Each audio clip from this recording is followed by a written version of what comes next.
जब आप ये ग्राफोलॉजी करते हैं, मतलब जब भी कोई इंसान, आप हैंड राइटिंग का जब एनालिसिस करते हैं तो किन किन चीजों का आपको ध्यान रखना होता है? लगभग 1000 से ऊपर पैरामीटर्स हैं जिनको हमें ध्यान रखना पड़ता है। तो जो राइट टू लेफ्ट लिखा गया है उसका एनालिसिस नहीं हो सकता? से लिखते हैं और राइट से लिखते हैं, तो लेफ्ट हम पास्ट से फ्यूचर की तरफ जा रहे हैं। अगर आपको याद हो सुशांत सिंह राजपूत की उसमें केस में लोगों ने कहा था ये सुसाइड नोट मिला है और ऐसा कुछ है। तो आपको क्या लगता है कि वो जो सुसाइड नोट मिला था सुशांत सिंह राजपूत का, वो सच था? कोई सुसाइड नोट है तो आखिरी की कुछ लाइंस, एक तो बहुत लंबा नहीं होगा, left side left pointing hook है, ठीक है, तो ये बताएगा कि मेरे को किसी मतलब ये ऑपोजिट सेक्स से प्रॉब्लम है। इसके ओ होता है, हम कई बार लिखते हैं तो उसको क्लोज नहीं करते हैं, और अगर नीचे की तरफ ओपन है तो हमारी जेब खुली हुई है, मतलब हम पैसे नहीं रोक पाएंगे। मैं कुछ लेटर्स की बात करूं तो क्या पर्टिकुलर ऐसे कुछ लेटर्स हैं क्या जो मतलब आपके फाइनेंस से रिलेटेड हो, आपके रिलेशनशिप से रिलेटेड हो, आपकी थिंकिंग से रिलेटेड हो? और रिलेशनशिप की बात करते हैं तो रिलेशनशिप में जैसे हमारा लेटर के, अच्छा, ये चीटिंग के साइन? चीटिंग का sign. Clock formation means cheating. Handwriting आप समझ लीजिए आपकी ब्रेन का सैंपल है, जो ब्रेन में क्या चल रहा है, माइंड में क्या चल रहा है उसका सैंपल है। इसका ये जो ऊपर वाला पार्ट है ये बताता हमारी प्रॉब्लम सॉल्विंग, तो ये इसका मतलब हो गया कि हम सिग्नेचर को बता आप पढ़ पा रहे हो, इसका मतलब आप उस इंसान को पढ़ पाओगे। सक्सेस के पर्सपेक्टिव से देखें तो नरेंद्र दामोदर दास मोदी और राहुल गांधी के उसमें क्या ऐसा डिफरेंस है? जो फर्स्ट नेम फुल लिखा हुआ है, फर्स्ट लेटर के बाद वाला, ये हमारा प्रोफेशन बताता है। अपना एम जो है आपने स्मॉल लिखा है, ये कतई नहीं चलेगा। जब आप अपनी हैंडराइटिंग को लिखते हैं तो आप क्या ध्यान देते हैं? आप कोशिश करते हैं ना कि वो हैंडराइटिंग इतनी सुंदर हो कि लोगों का ध्यान जो है अपनी तरफ खींचे।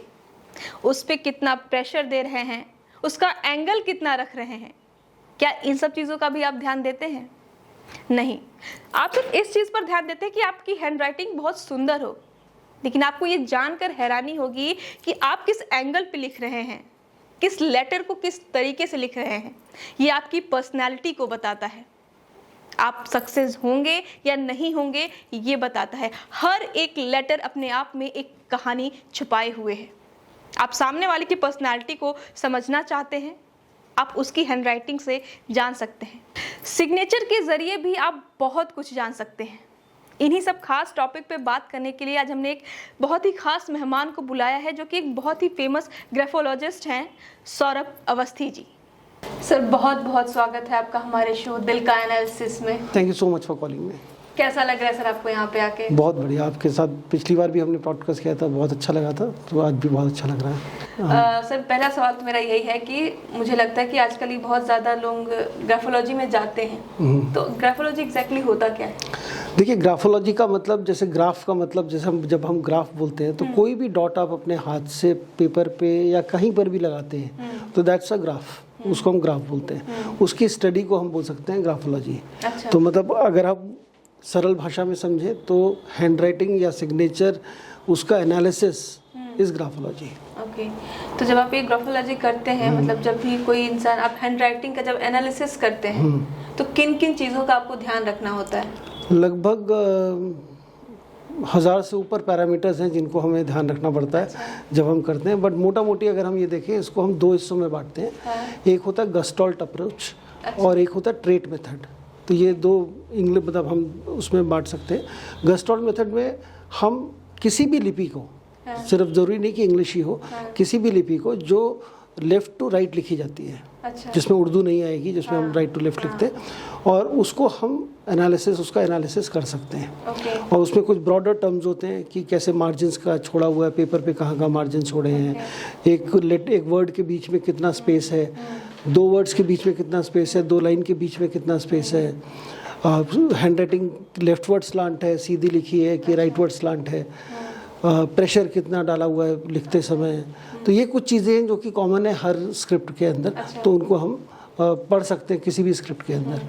और फिर ट्रेड मेथड आता है जिसमें कि हम इंडिविजुअल लेटर्स को पढ़ते हैं। अच्छा, अभी सर आप कह रहे थे कि लेफ्ट टू राइट जो है आप एनालिसिस करते हैं हैंडराइटिंग को, तो जो राइट टू लेफ्ट लिखा गया है उसका एनालिसिस नहीं हो सकता? उसका एनालिसिस हम नहीं, मतलब अभी जो ग्राफोलॉजी जितनी आजकल जो हम पढ़ रहे हैं उसमें नहीं है। आई एम श्योर कुछ ना कुछ तरीका उसका ज़रूर होगा।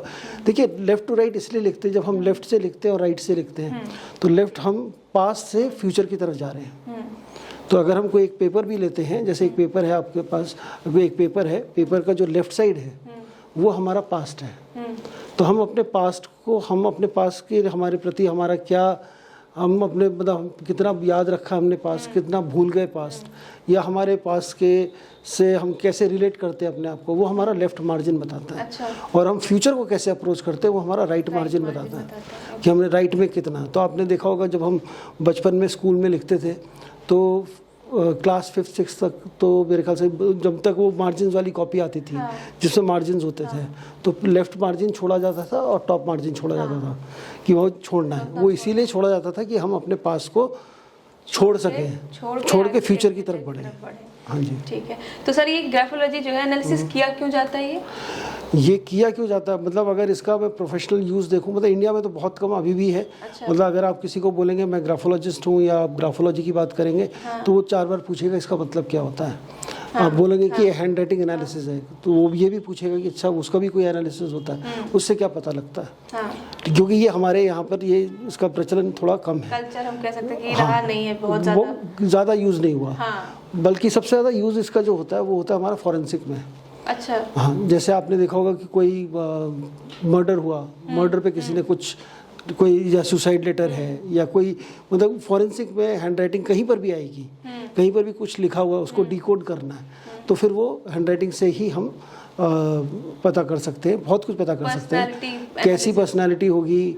मतलब जब एडवांस लेवल पे जाते हैं तो हम हैंड राइटिंग से उसकी हाइट कितनी होगी, अच्छा, मेल है फीमेल है, ये सब चीज़ें भी पता कर सकते हैं। और ये उसका बहुत ज़्यादा यूज़ होता है वेस्टर्न कंट्रीज़ में। अच्छा। इंडिया में भी होता है, इंडिया में भी जो भी केस सॉल्व होते हैं, जो भी चीज़ें हैं उसमें एक मतलब जैसे फॉरेंसिक में बहुत सारी चीज़ें आती होंगी, तो एक ग्राफोलॉजी का भी आता है कि आपको ये हैंड राइटिंग है कि भाई किसी ने सुसाइड नोट लिख के सुसाइड किया, या आप कहीं कोई साइट पे गए जहाँ पे मर्डर है, वहाँ पर एक लेटर पड़ा हुआ है और पुलिस मान रही है कि इसको ये सुसाइड नोट है। अब वो सुसाइड नोट असली है कि नकली है ये पता चल जाता है, ये बिल्कुल पता लग जाता है। ये ग्राफोलॉजी के कुछ रूल्स हैं। जैसे लेटेस्ट अगर आपको याद हो सुशांत सिंह राजपूत के उसमें केस में लोगों ने कहा था ये सुसाइड नोट मिला है और ऐसा कुछ है, और बहुत सारे लोगों ने उस पर टिप्पणी करी थी और वो कई लोगों ने यही बोला था कि वो सही नहीं था।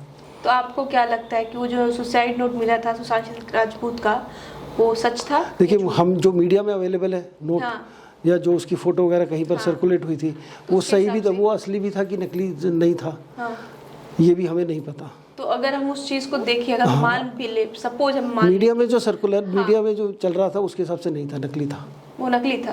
देखिए कोई भी सुसाइड नोट होगा, कैसे इसकी जो पहचान करी जाती है, अगर कोई सुसाइड नोट है तो आखिरी के कुछ लाइंस, एक तो बहुत लंबा नहीं होगा, अच्छा, ठीक है, ऐसा नहीं है 3-4 पेज का, 3-4 पेज का ऐसा कुछ नहीं है, एक पैराग्राफ 2 पैराग्राफ, आदमी अपनी जान देने जा रहा है, वो उसको चिट्ठियाँ नहीं लिखनी, ठीक है, और नीचे की कुछ लाइंस, लास्ट की कुछ 1-2 लाइंस नीचे की तरफ स्लोप करेंगे।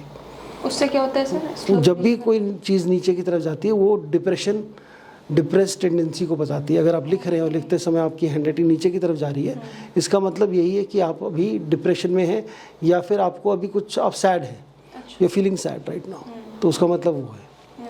तो आप पर्टिकुलर लेटर्स पे भी मतलब हम ये चर्चा करते हैं ना कि कोई ए है जैसे लिखा हुआ, तो ए को लिखने के भी कई तरीके हैं, तो उससे भी क्या हम पर्सनालिटी एनालिसिस कर सकते हैं?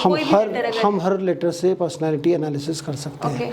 जैसे ए है या ओ है, अब आपने ए और ओ जो है, देखिए इसमें ना लेटर्स के अंदर भी हमने 3 हैंड राइटिंग को रादर हम ये कहें हमने 3 जोन्स में बांटा हुआ है। एक अपर जोन है, एक मिडिल जोन है, एक लोअर जोन है। अच्छा। और फिर कैपिटल लेटर्स हैं। तो जो कैपिटल लेटर्स हैं वो अलग हो गए कि जो आपने जैसे कोई एक वर्ड स्टार्ट किया तो ये कैपिटल लेटर से स्टार्ट किया, और उसके बाद मिडिल जोन लेटर्स आ गए जिसमें ए, ओ, सी, ई ये सब आते हैं। अब जैसे मान लीजिए ए और ओ है, ये ओवल्स हैं, ये ओवल्स बनते हैं हमारे। अब इसके अंदर अगर कोई भी कटिंग या कोई भी एक हुक या कोई हम स्टिंगर हम बोलते हैं, तो कैसे होगा? देखिए जैसे हम ए बनाते हैं, ये ए बन गया, ठीक है, ये एक नॉर्मल ए है, ठीक है। अब इसी ए के अंदर अगर मान लीजिए यहाँ से ऐसा कुछ आ गया, अच्छा, या ऐसा आ गया, कोई भी ऐसा कट चीज से, जैसे इसको हम हुक्स या स्ट्रिंगर्स बोलते हैं, अच्छा, ये आ गए, तो ये इसका पर्टिकुलर एक मीनिंग है। तो वो, और ये बेसिकली अगर ये क्लीन है, बताता क्या है सर, ये जो हुक आया है ये बताता क्या है? ये बेसिकली अगर ए में ऐसा कुछ left side left pointing hook है, ठीक है, तो ये बताएगा कि मेरे को किसी मतलब ये ऑपोजिट सेक्स से प्रॉब्लम है। अच्छा, ठीक है, मतलब कोई रिग्रेट है मेरे को। ओके, ठीक है, अगर राइट हैंड साइड पे है तो मुझे अपने सेम सेक्स वाले के साथ प्रॉब्लम है। किस तरफ पॉइंट कर रहा है, ये लेफ्ट की तरफ पॉइंट कर रहा है, ये राइट की तरफ पॉइंट कर रहा है, किस तरफ पॉइंट कर रहा है। और फिर कुछ बार कुछ चीज़ों में इसमें ऐसा बनता है, जैसे ओ हम बना रहे हैं, ये तो क्लीन ओ है। अगर कोई भी लेटर ऐसा क्लीन ए और ओ बनते हैं और उसके अंदर कुछ भी नहीं है, तो इसका मतलब आपका सबकॉन्शियस थिंकिंग पैटर्न जो है बहुत क्लीन है। ओके, कोई मिलावट कह लो या कोई गंदगी कह लो या कुछ भी, मतलब इट इज़ प्योर क्लीन। अभी आप जो सोच है वो आपकी एकदम क्लीन है। अब इसी ओ के अंदर अगर मान लीजिए ऐसा एक लूप बन जाता है, मतलब उस तरीके से अंदर एक लूप है, उस तरीके से ओ बने जिसमें ऐसा लूप बन जाए, तो ये निशानी है झूठ बोलने की। ठीक है, दिस इज, और ये एक मतलब एग्जाम्पल में अगर एक जगह देखा आपने तो ऐसे नहीं, हमने एकदम जंप नहीं करना कंक्लूजन पे, हमने सारे देखने कितनी बार ओ लिखा है या कितनी बार ए लिखा है और ये लूप कितनों में बन रहे हैं। अगर प्रीडोमिनेटली यही बन रहा है तो then yes, this is sign of pathological liar. Okay, अच्छा सर, ऐसा भी होता है ना जिसके ओ होता है, हम कई बार लिखते हैं तो उसको क्लोज नहीं करते हैं। हाँ, वो क्लोज नहीं कर रहे हैं, उसमें स्पेस छूट जाता है, और कई बार जो है वो ओवरलैप करके या तो बाहर की तरफ कट निकलता है इस तरीके से, या फिर कई बार अंदर की तरफ कट निकलता है। ये जो बाहर की तरफ कट निकल रहा है वो अलग है, जो अंदर की तरफ कट आ जाता है वो यही मैंने आपको बोला, ये स्ट्रिंगर्स आ जाते हैं अगर वो पूरा नहीं बन रहा।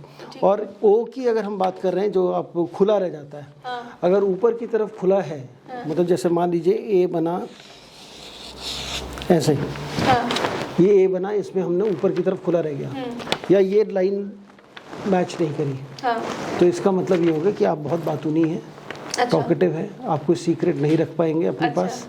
ठीक है, आपको सीक्रेट नहीं बताना चाहिए। ओके, ये ओ के साथ भी है? ए ओ के साथ, ए के साथ, दोनों के साथ। मतलब दोनों को कोई लेटर ओपन है, हाँ, जहाँ ऊपर की तरफ ओपन है तो मतलब हमारा मुंह खुला हुआ है। ओके, और अगर नीचे की तरफ ओपन है तो हमारी जेब खुली हुई है, मतलब हम पैसे नहीं रोक पाएंगे, हमारे खर्चे बहुत होंगे, it will be difficult for you to save money.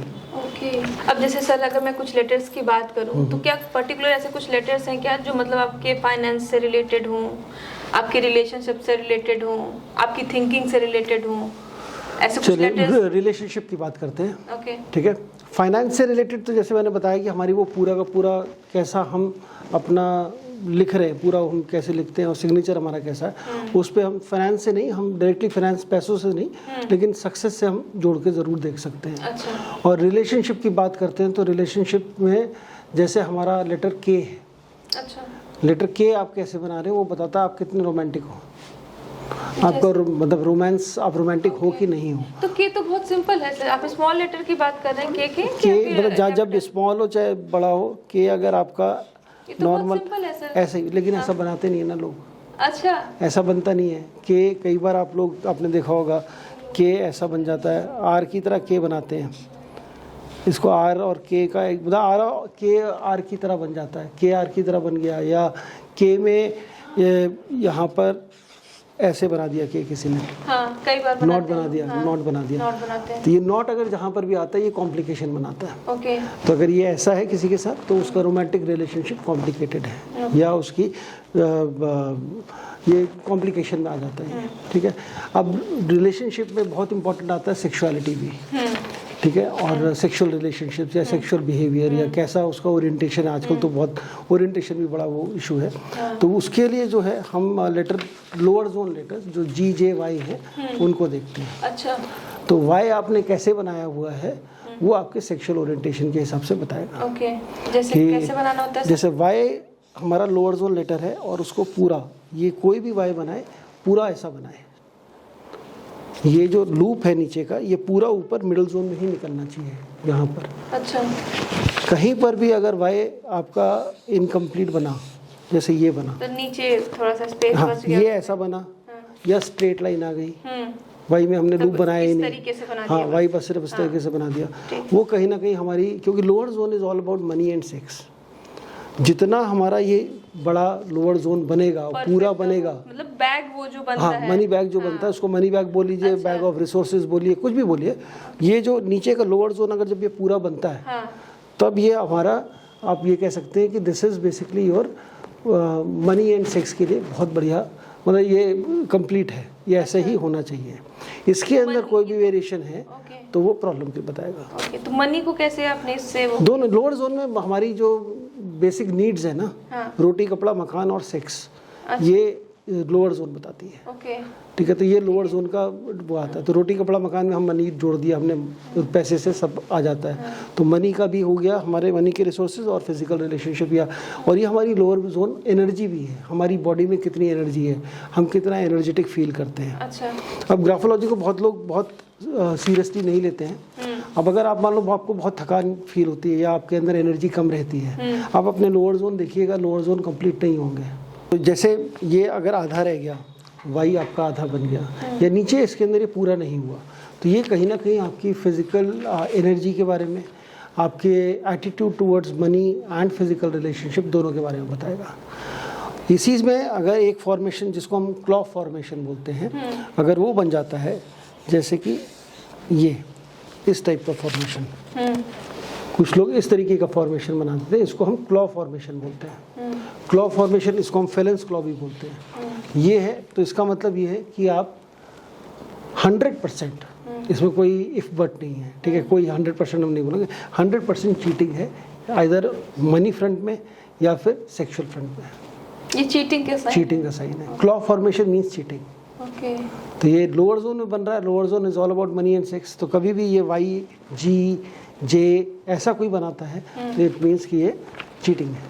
तो कई बार ऐसा होता है सर कि लोग क्रिएटिव लिखने के चक्कर में बड़े अजीबोगरीब तरीके से लेटर्स लिखते हैं या फिर हैंड राइटिंग उनकी होती है, तो वो क्या बताते हैं? देखिए, अजीबोगरीब मतलब वो हमें जब तक हम हैंड राइटिंग सैंपल देखते नहीं हैं, हाँ, तो एक होता है नेचुरल जो मैं लिख रहा हूँ, हाँ, ठीक है। अब नेचुरल लिखने में हम कैसे लिखते हैं, अब एक और बड़ी मिथ है इसमें अजीबोगरीब से, तो हम नहीं जुड़ेंगे, लेकिन अगर मान लीजिए हमें तो है मेरी हैंड राइटिंग बहुत गंदी है, ऐसा लोग बोलते हैं ना, मेरी हैंड राइटिंग बड़ी गंदी है, मैं नहीं दिखाऊंगा, और एक बड़ी सुंदर हैंड राइटिंग है, ठीक है। तो जब सुंदर हैंड राइटिंग होती है, तो जब हम देखिए, जब हैंड राइटिंग क्या है, हैंड राइटिंग नहीं है, ब्रेन राइटिंग है।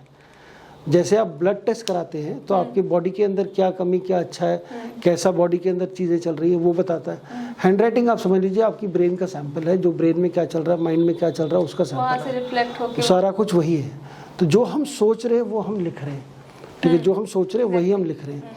कई बार जब आपको जैसे आप कोई ऐसी चीज टॉपिक लिख रहे हैं जिसमें आपका इंटरेस्ट है या आपको उसका आंसर आता है, आपका माइंड बहुत तेज चल रहा है, आपको जो हाथ धीरे चल पा रहा है लेकिन माइंड बहुत तेज चल रहा है, तो हमें आगे के सेंटेंसेस आ रहे हैं कि क्या क्या लिखना है लेकिन हाथ नहीं लिख पा रहा, तो आपकी हैंड राइटिंग गंदी हो जाती है, आपकी हैंड राइटिंग बिगड़ जाती है। तो अगर ख़राब हैंड राइटिंग है तो वो इंटेलिजेंट होने की निशानी है। अच्छा, और बहुत सुंदर हैंड राइटिंग जब भी होगी, जब भी हम बहुत सुंदर लिखेंगे, तो सुंदर हैंड राइटिंग जल्दी तो नहीं लिख सकते, आराम से लिखेंगे। जब आप आराम से लिखोगे, इसका मतलब ये है कि आप सोच के लिख रहे हो, बहुत धीरे कर रहे हो। जब हम धीरे सोचते हैं या धीरे वो करें, इसका मतलब हम मैनिपुलेशन कर सकते हैं। तो ये कई बार बहुत सुंदर हैंड राइटिंग मैनिपुलेटिव आदमी की होती है, जो चीज़ें मैनिपुलेट करता है लाइफ में, ओवरऑल अपनी पूरी लाइफ में। ओके, तो ये भी एक, तो इसलिए ये खराब हैंड राइटिंग या सुंदर हैंड राइटिंग का वो कोई इसमें लेना देना नहीं है। हाँ, सिग्नेचर के अंदर ज़रूर लोग क्रिएटिविटी दिखाते हैं, तो जो नहीं दिखानी चाहिए। अच्छा, हाँ, जो सिग्नेचर की क्रिएटिविटी नहीं होनी चाहिए। तो सर शुरुआत हम बचपन से ही करते हैं। कई बार ऐसा होता है कि बच्चों के बिहेवियर में काफ़ी चेंजेस आते हैं, क्योंकि एक फेज होता है कि बच्चे बड़े होने लगते हैं तो बहुत सारे चेंजेस आते हैं। पेरेंट्स बहुत परेशान रहते हैं इन चीज़ों को लेके, तो क्या पेरेंट्स बच्चों की हैंडराइटिंग के जरिए ये समझ सकते हैं कि उनके बच्चे में बिहेवियर क्यों चेंज हो रहा है? बिल्कुल, गुड और बैड। बिल्कुल, गुड और बैड क्या, मैं तो कहता हूँ बच्चों की हैंडराइटिंग जो है, हाँ, वो एक पेरेंट की पेरेंटिंग की रिपोर्ट कार्ड है। अच्छा, हाँ, कि कितने अच्छे आप पेरेंट हो, वो बच्चे की हैंडराइटिंग बताएगी कि आप कितने अच्छे बच्चे हो, कितने अच्छे पेरेंट हो, कैसे बच्चे की परवरिश कर रहे हो, वो बच्चे की हैंडराइटिंग देखकर हम बता सकते हैं। ओके, बहुत सिंपल सी चीज़ है। अगर बच्चा, तो आपने देखा होगा, आप भी जब लिखते हैं तो हाथ से एक प्रेशर पड़ता है पेपर के ऊपर, और कई बार आप देखते हो वो उसकी जो लिखा है हमने, उसका इंप्रेशन नीचे कहीं काफ़ी 2-3 पेपर तक नीचे चला गया। और ख़ासतौर पे बच्चे जब लिखते हैं तो उसमें बहुत ज़्यादा इम्पोर्टेंट है, वो बहुत ज़्यादा प्रेशर होता है, ज़्यादा देते हैं। हाँ। कई बच्चे अगर प्रेशर ज़्यादा देते हैं तो अच्छी बात है, तो इसका मतलब बच्चा माँ बाप से प्यार करता है, माँ बाप बच्चे को प्यार दे रहे हैं, और प्यार जो लव है वो अनकंडीशनल टाइप का है। अगर वो हल्का लिख रहे हैं, बच्चे की हैंडराइटिंग बड़ी हल्की है, मतलब इतना इंप्रेशन पढ़ ही नहीं रहा नीचे, ऐसी हैंडराइटिंग आ रही है, तो इसका मतलब हो गया कि बच्चे को कंडीशनल लव है अपने पेरेंट्स से। पेरेंट्स कंडीशनल लव कर रहे हैं। अच्छा, मतलब कंडीशनल लव का मतलब हो गया, आप इतना एग्जाम में मार्क्स लेकर आओगे तो आपको ये दूंगा, आपने होमवर्क किया तो आज मैं आपको एक हक दूंगा, आपको मैं किस करूंगा, यहाँ घुमाने ले जाऊंगा। तो एक छोटी छोटी सी जो बेसिक नीड है बच्चे की, वो उसके लिए कंडीशंस रख रहे हैं। फिर एक बड़ा इंपॉर्टेंट ट्रेट है जो बच्चों की हैंडराइटिंग में दिखता है, बच्चों के जो लिख रहे हैं एक लेटर दूसरे लेटर पे चढ़ा हुआ है, ऐसी से ओवरलैप कर रहा है, छोटे जो पूरी हैंडराइटिंग में ओवरलैपिंग काफ़ी दिख रही है, एक साइड वाला लेटर उसके पहले वाले लेटर के ऊपर चढ़ा हुआ है। ये एक थोड़ा सा खतरे वाला साइन है। खतरे वाला साइन इसलिए बोल रहा हूँ मैं क्योंकि यहाँ पर बच्चे को क्लोजनेस से, फिजिकल क्लोजनेस चाहिए। मतलब आप अगर बच्चे से दूर हैं और बच्चा आपसे मिलना चाहता है, आपसे चाहता है कि आपके से फिजिकली क्लोज आए, ठीक है, आपको टच करे, आपको हक करे, आप उसको प्यार करें, तो वो अगर नहीं कर रहे हैं आप, तो उसके बच्चे के अंदर वो हैंडराइटिंग में ओवरलैप करेगा लेटर, उसकी कमी महसूस हो रही है। और ये भी एक बड़ा इम्पोर्टेंट है कि ये कई बार बच्चे को चिड़चिड़ा तो खैर देखो वो नेचर बनेगा ही बनेगा, बट जैसे कहते हैं ना डर, फियर, उसको एक डर होता है कि मुझे कोई ना कोई चाहिए साथ में, मैं अकेला नहीं रह सकता। तो वो डर भी धीरे धीरे क्रिएट हो जाता है उसके अंदर। इसलिए क्रिएट होता है क्योंकि पेरेंट्स जो हैं बच्चों को समय नहीं देते, बच्चे को समय नहीं दे रहे, बच्चों को फिजिकली अपने पास नहीं रख रहे हैं। उस फिजिकल टच बहुत ज़रूरी है बच्चों की बढ़ती हुई एज के लिए, कि बच्चों को हम कितना फिजिकली, मतलब होता है ना ओकेजनली बच्चा बड़ा हो रहा, हम उसको कितना हक कर रहे हैं, बच्चे को हम हाथ, बच्चा आपके पास आके चिपक रहा था, आपने कहा चलो दूर हो जाओ, अभी हटो, अभी बताओ, ऐसा नहीं करना। क्यों ऐसा कर रहे हो? हाँ, क्यों ऐसा कर रहे हो? तो अगर हाँ, तो बच्चा अगर आपको आके हक कर रहा है तो उसको हक करने दीजिए, आप भी हक करिए। तो वो बच्चे को फिजिकल क्लोजनेस की ज़रूरत है, तो वो इम्पोर्टेंट है। तो वो भी एक बहुत बड़ा रीज़न है। और सबसे सिंपल आपको मैं बताऊँ, आप बच्चे से आकर बच्चे से सिर्फ इतना बोले कि आके लिखे I am so and so, उसका आई देखिए कैसे बनता है। लेटर आई जो है वो बड़ा इम्पॉर्टेंट है। हम दो तरीके से लेटर आई बनाते हैं, और लेटर आई आपका पेरेंट्स, मदर, फादर के ऊपर कैसे हम बात करते हैं उस पर उस चीज़ को बताता है। ये हमारा लेटर आई होता है, ठीक है, ये लेटर आई है हमारा। ये ऊपर वाली जो क्रॉस बार है, इसको क्रॉस बार बोलते हैं, इसको स्टेम बोलते हैं। अच्छा, जो स्ट्रेट लाइन है उसको हम स्टेम बोलते हैं, जो हॉरिजॉन्टल है ये क्रॉस बार है। ये बताती है हमारे मदर को, अच्छा, मेरे मदर के साथ कैसे रिलेशनशिप है, मैं मदर से कितना एसोसिएट करता हूँ अपने आप को, कितना उनसे इन्फ्लुएंस्ड हूँ, मदर से क्या सपोर्ट मिल रहा है मेरे को या सपोर्ट मिलना चाहिए, वो मेरे को आई बताता है। ये बताता फादर, नीचे वाली लाइन, ये मैं खुद हूँ। ठीक है, ये जो गैप है ये बता रहा है। गैप नहीं, ये गैप तो मैंने इसलिए स्पेशली रखा है कि ये कैसे, अगर ये गैप बनता है मतलब दूर है तो मैं दूर हूँ। अच्छा। तो मैं दूर हूँ, तो मैं किससे दूर हूँ? अब जैसे इस वाले उसमें देखेंगे आप, ऊपर की लाइन छोटी है, नीचे की बड़ी है, तो मैं पिताजी से ज़्यादा दूर हूँ। तो पिताजी से ज़्यादा, मतलब मैं पिताजी से ज़्यादा इन्फ्लुएंस्ड हूँ। अच्छा, तो अगर लाइन बड़ी है तो मैं उनके ज़्यादा क्लोज हूँ, अच्छा। या उनसे ज़्यादा इन्फ्लुएंस्ड हूँ, उनको बहुत मानता हूँ। और लाइन छोटी है, इसका मतलब मैं उनसे ज़्यादा नहीं हूँ, अटैचमेंट नहीं है। अब अगर किसी बच्चे से आपने आई देखा, और आई अगर उसका कुछ भी ऊपर नीचे डिस्कनेक्टेड है, स्टेम से डिस्कनेक्टेड है, तो इसका मतलब मुझे उस पेरेंट से या उस मतलब मदर से या फादर से मेरी अभी दूरियां हैं, मुझे मेरा कुछ डिफरेंस ऑफ ओपिनियन भी हो सकता है। और दूसरा, अगर मान लीजिए मैंने बोला अच्छा बच्चा, कोई भी बच्चा अगर आई ऐसे नहीं लिख रहा है और सिर्फ स्ट्रेट लाइन डाल रहा है, आई हम ऐसे भी लिखते हैं स्ट्रेट लाइन, मगर पेरेंट मदर फादर नहीं है, तो ये बच्चे की हैंडराइटिंग में अगर ये आ रहा है तो ये प्रॉब्लम है। आपकी हैंडराइटिंग में आ जाए तो कोई प्रॉब्लम नहीं है, क्योंकि आप अभी अपने पेरेंट्स के ऊपर डिपेंडेंट नहीं है। बट बच्चा जो है, अगर मेरी हैंडराइटिंग की बात हम करें भी, तो इस एज में भी तो ऐसा होता है ना कि कई बार हम माँ के बहुत ज़्यादा करीब रहते हैं, पिताजी के दूर रहते हैं, फिर पिताजी के बहुत करीब रहते हैं, तो ये चीज़ हम लोग के साथ भी तो बिल्कुल ये एक इसमें सवाल मेरा ये है, जैसे कि ये तो दूरी वाली बात हो गई, अगर ये जो बीच की लाइन है जो मैं हूँ, इसको मैंने मदर लाइन को कट किया या फिर फादर लाइन को कट किया, हाँ, तो वो कट करना भी गलत है। तो उसका क्या मतलब होता है? कट किया तो भी हमारे संबंध अच्छे नहीं है। हमारे तो संबंध लड़ाई झगड़ा हो रहा है, डिफरेंस ऑफ ओपिनियन हम कह सकते हैं। अच्छा। हमारे पेरेंट जिससे भी कट हो रहा है, मतलब अगर ये क्रॉस कर गई लाइन तो वो इसका मतलब हो गया हमारे डिफरेंस ऑफ ओपिनियन है मदर फादर के साथ, जो जिस भी साइड में जा रही है। ठीक है, तो बच्चा अगर ऐसा सिंगल लिख रहा है तो उसका मतलब कि बच्चे को अभी पेरेंट्स की ज़रूरत नहीं है, या बच्चे को पेरेंट्स का सपोर्ट नहीं मिल रहा। अच्छा सर, ये तो कैपिटल आई की बात हुई। अगर मैं स्मॉल आई की बात करें तो उसको भी कई तरीके से लिखा जाता है, और लोग कहते हैं कि उसमें जो डॉट जो लगाते हैं लोग, उसको भी कई तरीके से करते हैं। कभी सर्कल बना दिया, कभी सर्कल खुला छोड़ दिया, कभी हार्ट शेप में बना दिया, कुछ ना कुछ क्रिएटिविटी लोग करते हैं। तो उसका क्या मतलब होता है? देखिए, आई का डॉट जो है ना बहुत इंपॉर्टेंट है। इसलिए इम्पोर्टेंट है कि हम कितना अटेंशन टू डिटेल जाते हैं। ठीक है, आई का डॉट हम कितना अटेंशन टू डिटेल जाते हैं किसी चीज़ में। अगर मान लीजिए कोई सैंपल है जिसमें कि आई का डॉट ही नहीं है, आप आई का डॉट भूल जा रहे हैं डालना, इतनी स्पीड में लिख रहे हैं कि आप आई का डॉट भूल जा रहे हैं, तो आप ज़्यादातर अटेंशन टू डिटेल किसी चीज़ की डिटेल्स में जाएंगे ही नहीं। आपको बर्थडे याद रखना मुश्किल हो जाएगा लोगों का, एनिवर्सरी याद रखना मुश्किल हो जाएगा, आपकी याद नहीं रहेगी, आप नहीं याद रहता तो ये नाम भूल जाएंगे लोगों के। ठीक है, अब वो क्यों भूल जाएंगे? क्योंकि आपने आई का डॉट नहीं डाला। अब अगर आपको लगता है कि मेरी कमी है, और कई बार ऐसा मैंने बहुत सारे केसेस में ऐसा भी देखा है और ऐसा सजेस्ट किया और इम्प्रूवमेंट भी देखी है कि कोई बिजनेसमैन है, उसका लॉसेस हो रहे हैं, उसको पता नहीं चल रहा, वो देख ही नहीं पा रहा, वो कह रहा मुझे टाइम नहीं मिल रहा, बहाने दे रहा है कि मैं ज़्यादा डिटेल में नहीं देख पाता हूँ। सिर्फ आई का डॉट डलवाया, कुछ दिन तक कॉन्शियसली वो सारी डिटेल अपने आप चेक करने लगा। आप महीना भर प्रैक्टिस करिए, आपकी सारी आप बिल्कुल डिटेल ओरिएंटेड भी हो जाएंगे, आपको चीज़ें भी याद रहनी शुरू हो जाएंगी, आप हर चीज़ याद कर पाएंगे। मुझे लगता है सर मुझे इसकी प्रैक्टिस करनी पड़ेगी। हाँ, मतलब जब भी आप लिख रहे हैं तो कॉन्शियसली मतलब भूल जा, अगर आई का डॉट भूल जा रहे हैं तो फिर आप लाइक आई का डॉट तो मैं भूलती हूँ नहीं भूलती, मुझे उसका आइडिया नहीं, मैंने इतना ध्यान नहीं दिया, लेकिन मुझे ये पता है कि मैं लोगों के नाम भूल जाती हूँ, मैं बर्थडे भूल जाती हूँ, एनिवर्सरी भूल जाती हूँ, मेरे साथ ये दिक्कत है। तो फिर पक्का आप आई का डॉट भी भूल जा रहे होंगे। ओके, तो अब मैं देखती हूँ और कोशिश करूँगी मैं फिर से प्रैक्टिस करूँ सर। और सर एक अगर हम हैंडराइटिंग की बात करें तो कई लोग होते हैं कर्सिव में लिखते हैं कि मतलब कि एक कहीं से भी पेन उनका उठता नहीं जब एक वर्ड लिखना स्टार्ट करते हैं, और कई लोग होते हैं कि स्मॉल में से सिंपल लिखते हैं।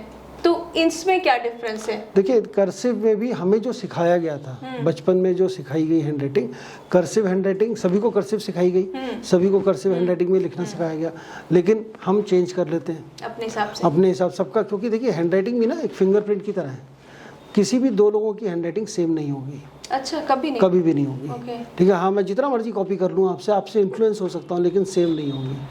क्योंकि हैंडराइटिंग, मेरा सबकॉन्शियस माइंड अलग तरीके से काम कर रहा है, और हैंडराइटिंग जो है वो सबकॉन्शियस माइंड क्या सोच रहा है आपका, उसका रिप्रेजेंटेशन है, तो वो अलग ही आएगी। हैंडराइटिंग हमेशा अलग आएगी, आपकी भी अलग आएगी, मेरी भी अलग आएगी, सबकी अलग आएगी। और कर्सिव हैंडराइटिंग जो आपने बोला, उसके दो फॉर्मेशन हम बोलते हैं ग्राफोलॉजी के अंदर, एक होता है गार्लैंड फॉर्मेशन, एक होता है आर्केड फॉर्मेशन। मतलब जो जैसे नीचे से लेके जाते हैं ऐसे जोड़ते हैं, वो गार्लैंड है, ऐसे हार पहना रखा है। ठीक है, और एक आर्केड होता है जैसे हम ऊपर जाके फिर नीचे आते हैं, ऊपर जाते हैं फिर नीचे आते हैं, तो ऐसा अगर हम करके बना रहे हैं तो वो हमारा आर्केड फॉर्मेशन है। तो गार्लैंड वाला बहुत अच्छा है, it is a very good. Garland generally females की और बहुत सारे लोगों की गार्लैंड हैंडराइटिंग होती है, क्योंकि वो बेसिकली बताता है बहुत केयरिंग नेचर है, बहुत इजी गोइंग है, मिलने वाले लोग हैं, सरल लोगों की चीज़ है गार्लैंड। और फिर कुछ लोग लिखते हैं जो कि एक वर्ड अलग अलग होता है, जिसको हम बोलते हैं सारे वर्ड अलग है, कुछ जॉइन नहीं है, तो उसको हम बोलते हैं डिस्कनेक्टेड हैंडराइटिंग। तो गार्लैंड वाले का क्या है, आपके जो थॉट्स आएंगे, आप किसी टॉपिक पे चीज़ सोच रहे हैं तो आपके जो थॉट्स आ रहे हैं वो कंटिन्यूस आ रहे हैं। अच्छा। उस पर एक फ्लो ऑफ थॉट है जो कंटिन्यूस है। और डिस्कनेक्टेड में डिस्कनेक्टेड थॉट आते हैं। आज अभी आप एक चीज़ के बारे में सोच रहे हो, इमीडिएटली कुछ और सोचने लगे, फिर कहीं और चले गए, फिर कहीं और चले गए, तो मतलब आपके थॉट्स, फ्लो ऑफ थॉट जो है वो एक सीरीज में नहीं है। अच्छा, तो वो डिस्कनेक्टेड हैंडराइटिंग लिखते हैं। तो कई बार तो ऐसा भी होता है ना सर कि हम कुछ लेटर्स जो है डिस्कनेक्ट करके लिखते हैं और कुछ कर्सिव में लिखते हैं। हाँ, तो वो मिक्स हो जाता है, दोनों चीज़ें, फिर दोनों ही चीज़ें मैच कर आएंगी आपकी। किसी में भी कोई परफेक्ट, कुछ सैंपल्स होते हैं जिसमें बिल्कुल परफेक्ट दिखेगा, कुछ होते हैं जिसमें कुछ लेटर्स आपने ज्वाइन कर दिए, कुछ डिस्कनेक्टेड है, तो दोनों का ही आपका दोनों चीज़ें उसमें हम थोड़ा दोनों का एक नेचर रहेगा। तो सर जैसे हम हैंडराइटिंग लिखते हैं, जब अपनी हैंडराइटिंग चेक करें, किसी और की चेक करें, कई बार होता है कि लोग इस डायरेक्शन में लिखते हैं, इस तरीके से, और कई बार लोग ऐसे ऐसे लिखते हैं। देखिए वो उसमें स्लैंट का हाँ, क्या? वो स्लांट हो गई। हम एक होता है कि लेफ्टवर्ड, अब जैसे मान लीजिए स्लांट को ऐसे बड़े इजीली समझें हम, आप कहीं चल रहे हो, आप हो, आपसे जब कोई हाथ मिलाता है या आप किसी से मिलते हैं तो आप कैसे मिलते हैं? आप पहले आगे बढ़ के खुद हाथ मिलाते हैं या आप सीधे खड़े रहते हैं, जब वो मेरे सामने आएगा तब मैं हाथ मिलाऊंगा, या अगर कोई आपके हाथ मिलाने आता तो एकदम से आप पीछे हो जाते हैं? नहीं। ठीक है, तो अगर आप मान लीजिए आप वो हैं जो आप पहले बढ़कर आगे जाकर हाथ मिलाते हैं किसी से, ठीक है ना, झुक के आगे झुक के, तो वो हमारी राइटवर्ड स्लांट हो गई। मैं जेब में हाथ डाल के बैठा हूँ, मेरे पास आएगा हाथ मिलाने तो मैं मिलाऊंगा, तो वो हमारा हो गया स्ट्रेट हैंड राइटिंग। मतलब मैं इतना जाके सबसे जाके मिलने वाला नहीं हूँ, रिजर्व रहने वाला। और अगर मैं पीछे हूँ, किसी ने हाथ मिलाया तो हम एकदम पीछे हो गया, अरे हाथ क्यों मिला रहा है, तो वो हमारा लेफ्टवर्ड स्लांट हो गया। ईगो कह सकते? नहीं, ईगो नहीं, ईगो नहीं है। राइटवर्ड स्लांट वाले जितने भी लोग हैं वो सारे एक्सट्रोवर्ट हैं, मिलनसार कह लीजिए, एक्सट्रोवर्ट कह लीजिए, सब लोग नए नए लोगों से मिलना कह लीजिए, बड़े हमेशा अटेंशन सीकर रहेंगे कि मुझे लोग जाने, कहीं शादी फंक्शन ब्याह में चले गए तो सबसे जाके मिल रहे हैं, ऐसा होता है ना, जो एक पार्टी में है तो सबसे मिल रहे हैं वो, और सबसे पहले पहुंच गए, अब बड़े फ्लैशी कपड़े पहने हुए हैं, तो वो एक्सट्रोवर्ट है। तो उसकी हैंड राइटिंग राइटवर्ड स्लांट हो गई, इस तरफ से राइट की तरफ गिरी हुई दिखेगी। कुछ लोग होंगे जो कि आप आए हैं, आपसे मिले, वो भी मतलब एक्सट्रोवर्ट नहीं मैं कहूँगा, लेकिन वो बोलने से पहले 10 बार सोचेंगे, बोलने से पहले 10 बार सोचेंगे, तो वो है अपराइट हैंड राइटिंग वाले, बड़े लॉजिकल हैं, सोच समझ के बोलेंगे, और वो पहले आदमी नहीं होंगे जो आपसे मिले, आप उनसे मिलोगे तो वो बात करेंगे। अच्छा, स्ट्रेट वाले। हाँ। और इंट्रोवर्ट होता फिर जो होता है, इंट्रोवर्ट लेफ्टवर्ड है, तो वो इंट्रोवर्ट है, वो बात ही नहीं करेगा, रिजर्व रहेगा, आएगा पार्टी फंक्शन में आएगा और 2-4 लोगों को जिनको जानता होगा उनसे मिलेगा, कपड़े भी साधारण से पहने होंगे, कोई ऐसा कोई नोटिस ना कर ले। अच्छा। उस टाइप वाले नॉर्मल से कपड़े, क्योंकि वो नहीं चाहता मिलना लोगों से, उसको नहीं मिलना लोगों से। अब क्या होता है कि जब भी मैं इसको पढ़ाता भी हूँ और जब भी हम करते हैं तो लोग इसमें सही गलत जोड़ लेते हैं, ठीक है। अभी इसमें कोई सही गलत कुछ भी नहीं है, ठीक है। अब ये मैं इंट्रोवर्ट हो सकता हूँ, आप भी इंट्रोवर्ट हो सकते हैं, उसमें कुछ गलत या सही कुछ भी नहीं है, मेरा नेचर ऐसा है, मेरा चॉइस है, मेरा नेचर ऐसा है, मैं इंट्रोवर्ट हूँ तो इंट्रोवर्ट हूँ, मैं एक्सट्रोवर्ट हूँ तो एक्सट्रोवर्ट हूँ, तो वो हमारा गलत सही के चश्मे से हाँ, गलत सही नहीं, इसमें गलत सही कोई ना जोड़े कि भाई मैं इंट्रोवर्ट हो गया तो गलत हो गया, ऐसा बिल्कुल भी नहीं है। तो अगर जैसे कि हम अपने अंदर चेंज लाना चाहें, कुछ चीज़ें हमें लगती हैं कि नहीं अच्छी हैं, तो हैंड राइटिंग चेंज करके कर सकते हैं। आपको जो भी चेंज लाना हो अपने अंदर, अपने नेचर बिहेवियर में, अपने फ्यूचर को लेकर भी कोई चेंज लाना हो आप, और बीमारी को भी लेकर कोई चेंज लाना हो, कोई ऐसी कोई साइकोसोमैटिक जो डिजीज़ है वो अगर कोई चली आ रही है तो वो भी चेंज करना हो, तो हैंड राइटिंग चेंज करके आप सारी चीज़ें बदल सकते हैं अपनी लाइफ की, और परमानेंटली बदल सकते हैं। मतलब ये वो वाला रेमेडी नहीं है कि हमने आज पीपल पे जल चढ़ाया या किसी के साथ चक्कर काटे तो वो हमारा एक टोटका हमने कर लिया, नारियल घुमा के फेंक दिया, ये वो चीज़ नहीं है। ये परमानेंटली प्रैक्टिस करनी पड़ेगी आपको, काफ़ी टाइम तक, मतलब 3 महीने 6 महीने कम से कम उस चीज़ को प्रैक्टिस करना है, और जब तक वो आपके नॉर्मल व्यवहार में ना आ जाए, जब तक वो आपके नॉर्मल जो हम लिखते हैं उसमें ना आ जाए, एक बार आ जाएगा तो उसके बाद चीज़ें आपकी बहुत हद तक सुधर जाएंगी। सर 2 लेटर्स को लेके मैं बहुत ज़्यादा मतलब जानने की कोशिश करती हूँ, क्योंकि वो दोनों जो है मेरे नाम के स्टार्टिंग के लेटर्स हैं। मेरा ऑफिशियल नाम महिमा है तो उसका M हो गया, और वैसे मेरा निकनेम जो है घर वाले जो बुलाते हैं वो तनु है, तो उसका T हो गया, कुछ कैपिटल और स्मॉल दोनों। इन दोनों का मतलब क्या होता है सर? देखिए, मतलब M जो है ना, M एंगुलर लेटर है, मतलब M कोई हम कर्व ना बन, मैकडॉनल्ड जैसा M ना बनाएं। अच्छा, ठीक है, हम M जैसा बनना चाहिए वैसा M बनाएं, ठीक है। M होता है, M का जो M की अगर हम बात करते हैं, कर्व जरूरी है? नहीं, कर्व नहीं जरूरी, एंगल्स हैं। अच्छा, एंगल जरूरी, ओके। तो जैसे हम अगर M बनाते हैं तो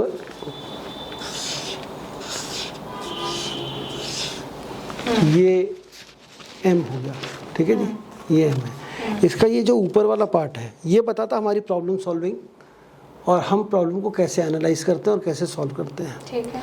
ठीक है। ये ऊपर के जो एंगल्स हैं अगर ये एंगुलर बनते हैं, ये ऐसा पूरा प्रॉपर बनता है, इसका मतलब मैं प्रॉब्लम को अच्छे से समझता हूँ, अच्छा, हर प्रॉब्लम को अच्छे से एनालाइज करता हूँ। ओके, और अगर ये नीचे वाला जो है ये एंगुलर बनता है, ये क्रॉस नहीं होना चाहिए, पूरा एंगल आना चाहिए, मतलब क्रॉस नहीं होना नहीं ये पूरा एंगल बनना चाहिए, और ये एंगल बनता है तो इसका मतलब मैं प्रॉब्लम को लॉजिकली सॉल्व भी कर पाता हूँ मैं। तो ये मेरी प्रॉब्लम को समझना और प्रॉब्लम को सॉल्व करने का उससे मतलब ये देखा जाता है, कैपेबिलिटी देखी जाती है। हाँ, और अगर ये कर्व हो गया तो कर्व हो गया तो हम बहुत टाइम लगाएंगे प्रॉब्लम को सॉल्व करने में, लेकिन बहुत सारा डेटा लेंगे, बहुत सारी एनालिसिस करेंगे, पर कर लेंगे तो मतलब कर्व हाँ हो जाएगा, लेकिन वो अलग है, टाइम टेकिंग है, वो अलग थोड़ा सा उसका मतलब निकल जाता है। बट ये एंगुलर लेटर है। ये बेनिफिशियल किन सेक्टर वालों के लिए होगा? किसी भी एंगल जो बन रहा है, किसी भी प्रॉब्लम आपको कोई, हर किसी को प्रॉब्लम आती है, आप प्रॉब्लम को ऊपर से देख कर सॉल्व कर रहे हो कि उसकी जड़ तक पहुंच के फिर सॉल्व कर रहे हो, ये लेटर बताएगा। अच्छा, और जो कर्व वाला है वो किस सेक्टर के लिए फायदेमंद हो सकता है? सेक्टर नहीं, ये मतलब वो हर एक सेक्टर कहीं पर भी चल सकता है, ऐसा कोई पर्टिकुलर हम सेक्टर नहीं जोड़ेंगे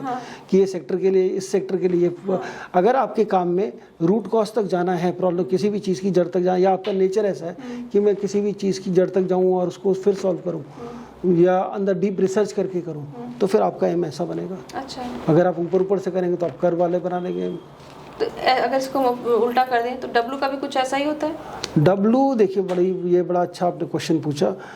डब्लू नहीं है, डब्लू जो हम बोलते हैं लेटर, तो इट इज डबल यू, ठीक है। अच्छा। लेकिन हमें सिखाया गया डबल वी, हाँ, ठीक है। हमने जिसको उल्टा करने वाला है ना, वो डबल वी सिखाया गया। अब डब्लू जो है ना, बड़ा इंटरेस्टिंग लेटर है, क्योंकि डब्लू फॉर वुमेन है, और हम किसी भी फीमेल को, चाहे वो फीमेल स्क्रिप्ट हो चाहे वो मेल स्क्रिप्ट हो, हम फीमेल्स को कैसे एड्रेस करते हैं, हम अच्छा। कितनी रिस्पेक्ट करते हैं, हमारा क्या एटीट्यूड है फीमेल्स को लेकर, वो हमारे को डब्लू बताता है। अच्छा, जैसे सर? मतलब जैसे अगर आपने डबल वी लिखा हुआ है, तो अगर डब्लू की जगह वी बनाते हैं, डबल वी बनाते हैं, जिसको उल्टा कर दिया हमने, तो ये डब्लू अगर बना रहे हैं, तो इसका मतलब आप फीमेल्स को ज़्यादा रिस्पेक्ट नहीं करते हैं। अच्छा, अगर आप कर्व वाला डब्लू बना रहे हैं, हाँ, तो फीमेल्स को आप रिस्पेक्ट करते हैं। मतलब कि एम में एंगल जरूरी है, हाँ, और डब्लू में कर्व जरूरी है। बिल्कुल। अब मान लो ऐसा किसी की फॉर्मेशन बन गई, हाँ, डब्लू की, हाँ, जिसमें ये मिडरिफ जो है, इससे ये वाला जो है इधर आ गया, ये एक तरीके का आपका एक्स्ट्रा मैरिटल अफेयर की निशानी है। अच्छा, हाँ जी, ये हमारा ये कर्व आया है, कर्व ये घूमकर मिड के बाहर आ गया। ओके, ठीक है। तो ये ऐसी चीज है कि हैंडराइटिंग में मतलब ये एक्स्ट्रा मैरिटल अफेयर वाली जो बात आप कह रहे हैं, ये लड़कों के साथ है या सिर्फ लड़कियों के साथ भी है? सबके साथ है ना? सबके साथ है, सबके साथ है। और अगर ये डब्ल्यू, मतलब ये बेसिकली ऐसी चीज़ है कि मैं किसी फीमेल जो बहुत क्लोज है मेरे, उसके बारे में बहुत कुछ उसको छुपा रहा हूँ। I am hiding something for related to a person who is very close to me. और कई बार वो एक्स्ट्रा मैरिटल और भी चीज़ें हमें देखनी पड़ती हैं हैंड राइटिंग में, तो हम बता सकते हैं कि इसका अफेयर चल रहा होगा। बट दिस इज़ प्रिसाइसली कि मैं मतलब अगर मान लीजिए आज की डेट में कोई भी, जैसे बहुत सारी डेटिंग वेटिंग सब लोग करते हैं, जाते हैं, मिलते हैं, आप किसी अजनबी से मिल रहे हैं, शादी के लिए जब हम देखते हैं, तो उसका डब्लू ज़रूर बनवा के देखिए। तो अगर वो डब्लू ऐसा बना रहा है तो कोई रिस्पेक्ट नहीं करने वाला आपकी। ओके, अगर डब्लू वो प्रॉपर नॉर्मल ऐसा बनाता है, ऐसा डब्लू है, तो इसका मतलब ये आपकी इज्जत करेगा। हाँ, मतलब ये W, it has to be W. Okay, it has to be W. बीच में ये जो उठ रहा है, हाँ, वो पूरा भी उठ जाए तो भी चलेगा, इस पे कुछ इसका कोई, ये मिड रिफ है, इसका कुछ ज़्यादा नहीं, बट कर्व, वो एंगल नहीं बनना है, कर्व बनना है डब्लू के अंदर। अच्छा, ठीक। तो ये रिस्पेक्ट करेगा, जो भी हर फीमेल की करेगा। और ये फीमेल हैंडराइटिंग में भी फीमेल के लिए ही देखा जाएगा, मेल के लिए नहीं। अच्छा, कि मतलब एक लड़की दूसरी लड़की की कितना वो रिस्पेक्ट करती है, करेगी, क्या पॉइंट ऑफ व्यू रखती है उस चीज हाँ को लेके। बिल्कुल बिल्कुल, अपनी मदर के लिए, अपने किसी भी चीज़ के लिए, ओके, कलीग्स के लिए, किसी के लिए भी। किसी के लिए भी। और अगर हम टी की बात करें तो टी हमारा बहुत इंपॉर्टेंट लेटर है। कैपिटल टी तो फिर भी चलो, कैपिटल टी तो हमारा बनता है जैसा बनता है, लेकिन जो स्मॉलर टी है, कहीं पर भी स्मॉल टी बनाते हैं, टी के अंदर हमारे दो चीज़ें आती हैं। एक आता है स्ट्रेट लाइन, जो स्टेम बोलते हैं हम, और एक आता है क्रॉस बार। ठीक है ना, ये टी है, ये स्मॉल लेटर टी है। ये क्रॉस बार हम कहाँ लगा रहे हैं पूरे टी के अंदर, ये बड़ा इंपॉर्टेंट है। जो इसके आगे, जैसे मान लीजिए मैं 2 लिखूँ, लेटर 2, और 2 मैंने लिखा, ये ऐसे लिखा, ठीक है, तो ये ओ से ऊपर है, बहुत अच्छा है। मतलब अच्छा इसलिए क्योंकि मैं, ये मेरे लाइफ के गोल्स हैं, मैंने अपने लाइफ में क्या टारगेट दे रखे हैं अपने आप को, वो है क्रॉस बार। ओके।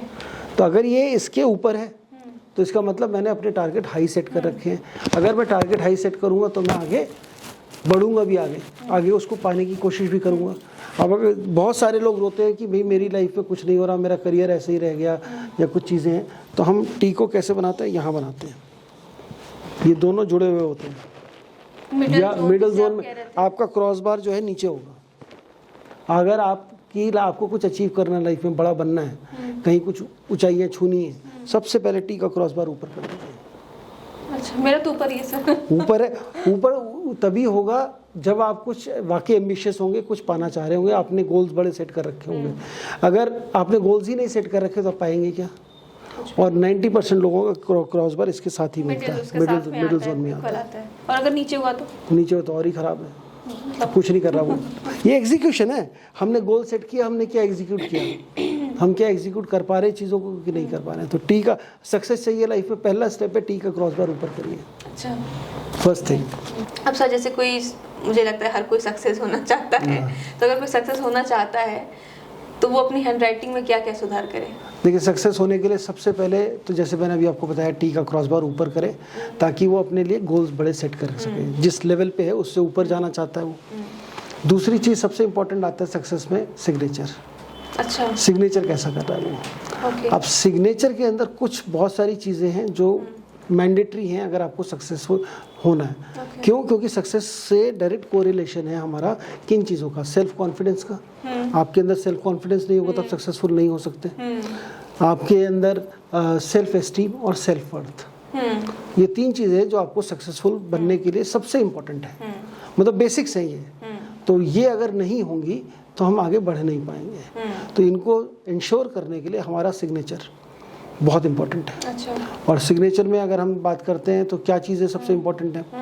एक तो सबसे पहला लेटर जो सिग्नेचर का है वो कैपिटल होना चाहिए। अच्छा। और बड़ा होना चाहिए। कितना बड़ा होना चाहिए? जो दूसरा लेटर है उससे डबल होना चाहिए।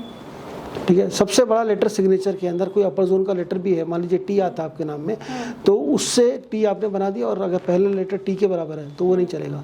आपका पहला लेटर उससे भी बड़ा होना चाहिए। अच्छा। तो first letter has to be big. Okay. दूसरी हम बात करते हैं असेंशन की। स्ट्रेट लाइन सिग्नेचर नहीं चाहिए, सिग्नेचर थोड़ा उठा हुआ चाहिए, ऊपर की तरफ जाना है। जैसे एरोप्लेन उड़ रहा होता है ना, तो उसमें एंगल चाहिए, उसमें कम से कम 30 डिग्री का एंगल होना चाहिए सिग्नेचर के अंदर, इस तरीके से ऊपर। हाँ, इस तरीके से जाता हूँ, स्ट्रेट लाइन नहीं साइन करना है। ओके। ठीक है, स्ट्रेट लाइन का मतलब होता है कि मैं जितना है जैसा है स्टेटस को उसमें खुश हूँ, मुझे कोई एम्बिशन नहीं है कुछ आगे, मुझे कुछ चाहिए नहीं। तो एक तो पहला हो गया कि हमने सिग्नेचर को थोड़ा सा असेंशन देना है। दूसरा हो गया हमने सिग्नेचर का फर्स्ट लेटर जो है बड़ा करना है।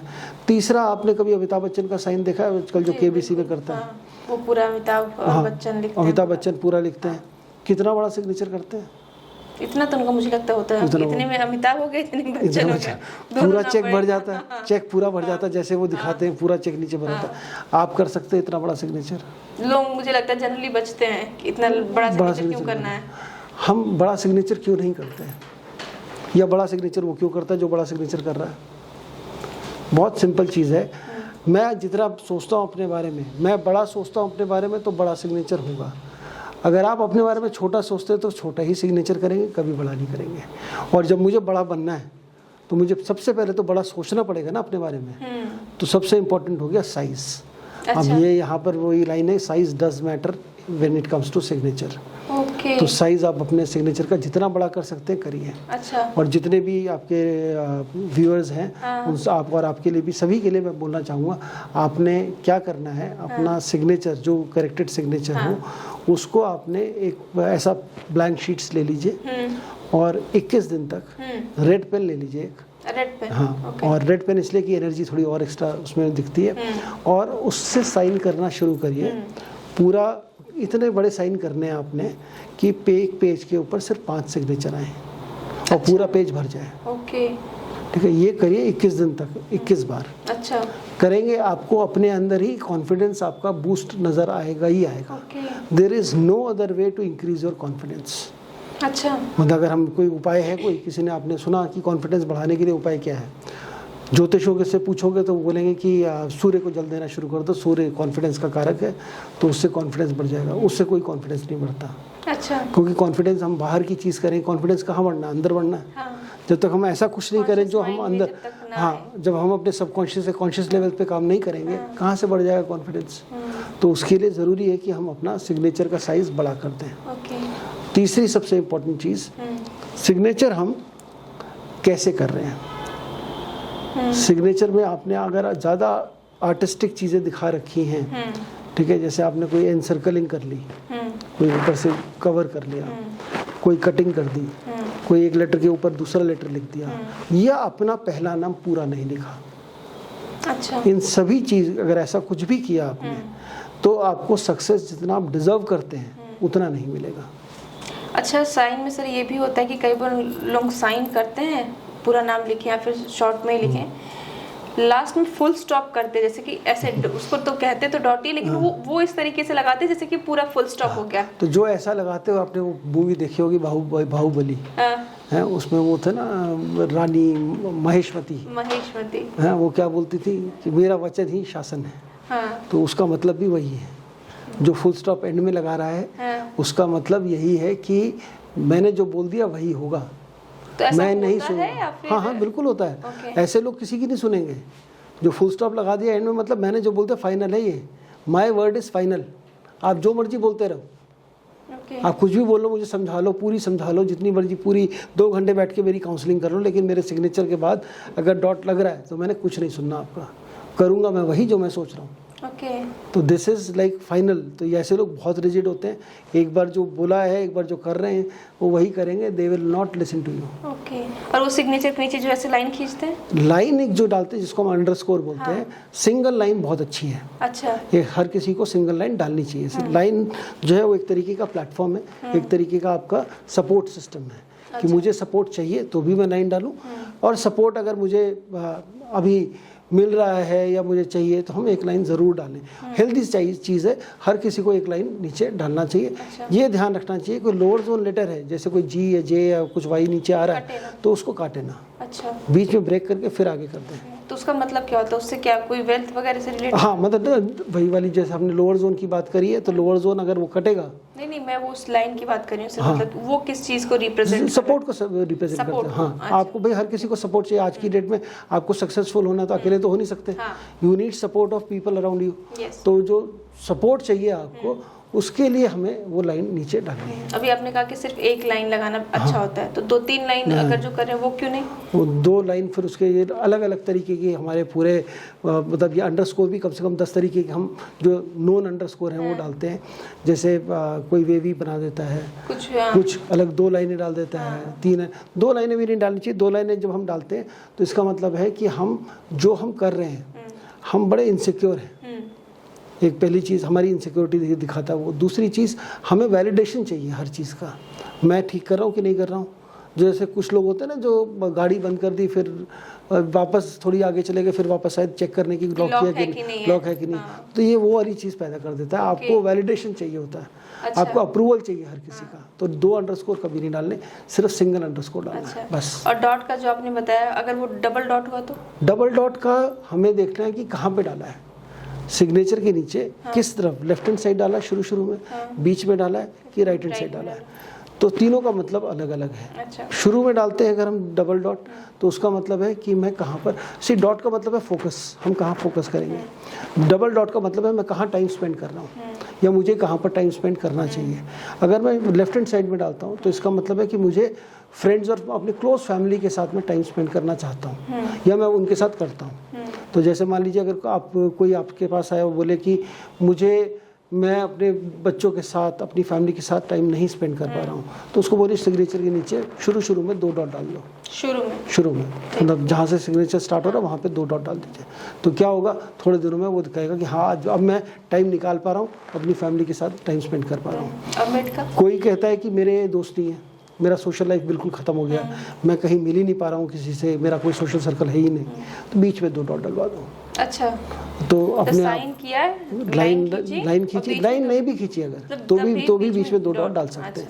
2 डॉट डाल दिया आपने, आप देखेंगे आपका सोशल सर्कल महीने 2 महीने के अंदर बन गया, आप वापस से मिल रहे हो, दोस्तों से मिल रहे हो, पहले से बेटर हो जाएगी कंडीशन। और फिर अगर मान लीजिए कोई ऐसा है कि कोई ऐसी प्रोफेशन में जा रहा है, थोड़ा इंट्रोवर्ट किस्म का और नए लोगों से बात करने में झिझकता है, तो एंड में 2 डॉट डलवा दीजिए। अच्छा सर, 2 नेता ऐसे हैं जिनमें कंपेयर बहुत होता है, एक तो नरेंद्र दामोदर दास मोदी और एक राहुल गांधी। एक है 11 साल से प्राइम मिनिस्टर हैं और एक जो है कोशिश अभी कर रहे हैं। देखिए तो ये वर्ड आपने गलत बोला कि कंपेयर होता, कंपैरिजन लायक उनमें कोई चीज़ है नहीं। अच्छा, ठीक है, चलो हम सिग्नेचर पर्सपेक्टिव से बोलते हैं, पॉलिटिकल चीज़ों को अलग रखते हैं, अपना जो हमारा पर्सनल व्यू पॉइंट है उसको अलग रखते हैं। बट अगर हम सिग्नेचर देखें तो नरेंद्र मोदी के 2 तरीके के सिग्नेचर गूगल पे उपलब्ध हैं, जो हमें देखने को मिलते हैं। एक हिंदी में लिखते हैं वो, एक इंग्लिश में लिखते हैं, लेकिन लिखते पूरा नाम है, ऊपर की तरफ जाता हुआ लिखते हैं। ठीक है, ऊपर की तरफ जा रहा है सिग्नेचर, ऊपर की तरफ जा रहा है, और एक लाइन भी आती है उसमें कुछ जगह, और पूरा नाम लिख रहे हैं। तो बहुत ही अच्छा, आप पढ़ पाते हो सिग्नेचर किसका है? प्रॉपर पढ़ लेता है। आपने राहुल गांधी का सिग्नेचर देखा? आप पढ़ पाते हो किसका सिग्नेचर है? नहीं। आपने अरविंद केजरीवाल का सिग्नेचर देखा है? जी। आप पढ़ पाते हो किसका सिग्नेचर है वो? नहीं। तो जब आप अरविंद केजरीवाल, तो ये जब हम सिग्नेचर लिख रहे हैं और अगर हम उसमें उसका नाम नहीं पढ़ पा रहे हैं, इसका मतलब ये है कि मैं जो हूँ, मैं वो बताना नहीं चाह रहा आपको कि मैं क्या हूँ। मतलब मैं अंदर से कुछ और हूँ, अंदर से बिल्कुल ही कुछ और हूँ, और बाहर में 100% और हूँ। या ये कह लीजिए कि मैं I don't want you to know me. मैं नहीं चाहता कि मेरे अंदर क्या है क्या नहीं है मैं आपको बताऊं। मैं तो आप इसको एक एक्सटेंट पे लेके जाएं तो हम ये कह सकते हैं कि मैं ट्रस्टवर्दी नहीं हूँ, इसको ट्रस्ट नहीं कर सकते। ये कुछ और बोलेगा, है कुछ और, ये करेगा कुछ और, बोलेगा कुछ और, ये उस तरीके का इंसान है, तो इसको हम ट्रस्ट नहीं कर सकते। तो ये तो, और आप बहुत सारे सक्सेसफुल लोगों की अगर आप उठाएंगे, बिजनेस लोगों के 80, मैं नहीं कह रहा सभी के हैं, बट 80 to 90% लोगों के सिग्नेचर फुल नेम लिखा हुआ है, और वो पढ़ सकते, और वो फुल नेम, तभी फुल नेम लिखा है तभी तो पढ़ पाओगे आप। लिखा क्या है, कुछ ऐसे कर देते हैं तो इलिजिबल हो गया। अगर फुल नेम में भी कुछ गड़बड़ लिखा है तो वो इलिजिबल है। अगर पूरा नाम लिखा है, पहला पूरा नाम और दूसरा पूरा नाम, तो ये इसका मतलब हो गया कि हम सिग्नेचर को मतलब आप पढ़ पा रहे हो, इसका मतलब आप उस इंसान को पढ़ पाओगे जो जिसका ये सिग्नेचर है। ही उसके अंदर, उसके पास कुछ छुपाने के लिए नहीं है। वो कुछ छुपा नहीं रहा, वो अपनी जैसा है वैसा वो दिखाने की कोशिश कर रहा है। तो पहला स्टेप तो यही होगा। तो आप जानते हैं दोनों नेताओं के बारे में, और आप किसी भी और नेता को उठा के देख लीजिएगा जिसके पास, जहाँ पर भी मतलब बहुत सारे पॉलिटिशियन वैसे सक्सेस के पर्सपेक्टिव से देखें तो नरेंद्र दामोदर दास मोदी और राहुल गांधी के उसमें क्या ऐसा डिफरेंस है जो फर्स्ट नेम फुल लिखा हुआ है, एक तो लेजिबल है, पहला नाम पूरा लिखा हुआ है। सबसे इम्पोर्टेंट है, किसी को भी सक्सेस चाहिए अपना फर्स्ट नेम पूरा लिखे। राहुल गांधी ऐसा कुछ नहीं, राहुल गांधी का तो सिग्नेचर ही नहीं पढ़ सकते, क्या लिखा है उसमें, क्या नहीं लिखा। ठीक है, ना ही हम केजरीवाल का सिग्नेचर पढ़ सकते हैं। तो जब तक हम, देखिए फर्स्ट नेम बहुत इंपॉर्टेंट है। फर्स्ट नेम आपकी इंडिविजुअलिटी है, आप खुद हैं। मैं सक्सेस नहीं पा सकता अगर मैं अपने आप को खुद आगे नहीं रखूँ। तो मुझे अपनी इंडिविजुअलिटी, अपने आप को सक्सेस चाहिए तो मुझे चाहिए ना, तो मैं उसको अपने आप को आगे रखूँगा, तभी मुझे सक्सेस मिलेगा। तो मेरे को प्रेजेंट करना है अपने आप को। तो जो भी व्यक्ति अगर अपने आप को नहीं रख पा रहा है, अपने आप को प्रेजेंट नहीं करता है, तो उसको सक्सेस जितना मिलना चाहिए उससे कम मिलेगा। तो इसलिए अपना फर्स्ट नेम पूरा लिखें, हो सके तो फुल नेम लिखें। ओके, मतलब सरनेम के साथ, सरनेम के साथ लिखें। अच्छा सर, अब ये तो मोदी जी की बात हो गई, अब मैं अपने सिग्नेचर की बात करती हूँ। जैसे बैंक वगैरह में जहाँ पे सिग्नेचर करना होता है तो मैं वहाँ पे अपना पूरा नाम लिखती हूँ। अदरवाइज जैसे कि आप कहीं एंट्री कर रहे हो, कहीं किसी इवेंट में जा रहे हो, तो वहाँ कभी सिग्नेचर करना हो गया तो मैं वहाँ पे अलग तरीके से करती हूँ। जैसे मैं आपको बताती हूँ, अब देखिए जैसे बैंक में मेरा जो है ये वाला सिग्नेचर होता है, और जगहों पे मैं इस तरीके से सिग्नेचर करती हूँ। तो इसका क्या है? सबसे पहली चीज़, अगर मैं ये आपका सिग्नेचर देखता हूँ तो आप मैरिड है अभी? नहीं। तो अपने फादर या मदर से काफ़ी ज़्यादा इन्फ्लुएंस्ड हैं, ठीक है? हाँ। तो काफ़ी ज़्यादा मानती हैं आप अपने मदर फादर को, क्योंकि इसमें जैसे जो पहला सरनेम का जो फर्स्ट लेटर है ये आपके पेरेंट्स को बताता है। अच्छा। अगर मिडिल नेम नहीं है तो हम पेरेंट्स दोनों को ले लेते हैं, नहीं तो मदर को बताता है, ठीक है? उनसे हम इन्फ्लुएंस, कितने इन्फ्लुएंस है कितने नहीं है उस चीज़ को बताएगा। और बाकी जो सरनेम है फर्स्ट लेटर के बाद वाला, ये हमारा प्रोफेशन बताता है। तो आप अपने आप को अपने प्रोफेशन के साथ एसोसिएट करते हैं, आप चाहते हैं कि लोग जाने कि आप क्या काम करते हैं, तो इसलिए मैं सरनेम लिखूंगा, ठीक है? ऐसे बहुत सारे केसेस होते हैं जो बहुत अच्छी दुकान है, मतलब ऐसा एक केस देखा था मैंने, बहुत बड़ी हलवाई की दुकान है, बहुत चेन ऑफ हलवाई की उनकी दुकान है, दिल्ली NCR की है। उनका बेटा कहीं बाहर से पढ़कर आया, सिग्नेचर देखा, सरनेम गायब, अगर सरनेम क्यों नहीं, और सरनेम नहीं लिख रहे, क्यों नहीं लिख रहे? क्योंकि उसको हलवाई की दुकान में नहीं बैठना, भले जितनी बड़ी चेन हो, कुछ हो, बहुत करोड़ों रुपए कमा रहे हैं तब भी नहीं करना, वो काम नहीं करना, वो मुझे काम नहीं करना है। ओके, तो काम नहीं करना है तो मैं अपना सरनेम, उसमें मैंने सरनेम पूरा नहीं लिखा, या सरनेम में ये जो बात की चीज़ है इसको मैंने ये गड़बड़ कर दी, ये पूरा नहीं है, कुछ डिज़ाइन बन गया, कुछ इलिजिबल हो गया, कुछ भी, तो पूरा लिखा। इसका मतलब मैं अपने काम से, जो मेरा काम है उससे मैं एक्सेप्ट करती हूँ, हाँ उसको एक्सेप्ट करती हूँ, मैं खुद चाहती हूँ कि लोग भी जाने मुझे, अपने काम की वजह से जाने। दूसरी चीज़ अगर इसमें आप देखेंगे अपने साइन में, तो एम छोटा है, एस बड़ा है, हाँ, साइज। तो यहाँ पर भी साइज बहुत इंपॉर्टेंट है। अगर ये साइज ज़्यादा इंपॉर्टेंट है, अगर शादी हो गई होती, शादी के बाद का सिग्नेचर अगर ये होता, तो मैं बोलता आप अपने हस्बैंड को बहुत ज़्यादा तवज्जो देते, बहुत ज़्यादा मानते, अपने से ज़्यादा। और फिर अगर आप ये क्रिप कर रहे होते कि मेरा हस्बैंड मुझे नहीं देखता, या हस्बैंड उतनी वैल्यू नहीं करता, तो भाई हस्बैंड ने तो बोला ही नहीं कि आप मेरे को दो, आपने ही उसको देना शुरू किया, आप अपने सिग्नेचर से दिखा रहे हो। ओके, ठीक है। अब यहाँ पर अगर आपको दोनों को बराबर, मैं नहीं कह रहा कि एक कौन सा बड़ा कौन सा छोटा, बट इसमें बराबर हो तो अच्छा है। ओके, अपना एम जो है आपने स्मॉल लिखा, ये कतई नहीं चलेगा, मतलब उसको मैं capital, it has to be capital, it has to be big, it has to be big then H. Okay, ये जो बनाया आपने, इससे भी बड़ा होना चाहिए। ओके।